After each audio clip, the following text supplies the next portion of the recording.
Ito ang aming top 3 must-try eats in Thailand. Number 3, Copper Beyond Buffet. Located sa Gaysern Amarin sa Bangkok, ito na ang pinakamasarap na buffet na na-try ko ever.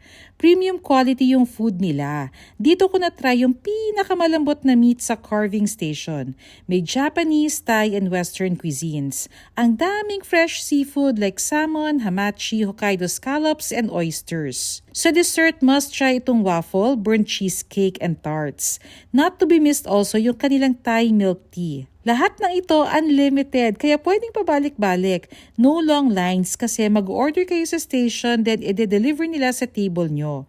Depende sa pipiliin nyo, price starts at 3,500 pesos na may kasama ng choice of lobster or Korean crab. Yes, pricey, pero sulit, mas sulit pa sa Sofitel buffet na nagpatakam sa atin noon. Number 2, Chao Phraya Dinner Cruise. Kakaibang way ito to enjoy Thai and international cuisine habang nagsa-sightseeing sa Bangkok. Buffet din dito kaya sulitin nyo na dahil 2 hours ang cruise. May live musical performance pa and traditional Thai dance for entertainment.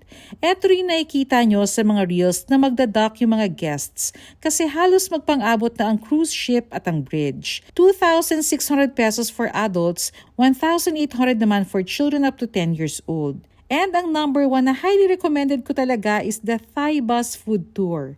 Michelin Star Dining Experience ito. Fine dining pero nasa loob ng bus. Ang cool, 'di ba? At dahil Michelin starred, talagang masarap yung food which will make you appreciate Thai cuisine habang pinagmamasdan ng 20 iconic landmarks ng Bangkok na iikutan ng bus. Book nyo na ito sa Klook kasi compared with other providers, dito pinakamura starting at 2,800 to 3,500 pesos. Sa iba, umaabot pa ng hanggang 4,500 pesos. Gusto nyo rin bang makatipid? Tandaan, kung kaya ko, kaya mo rin.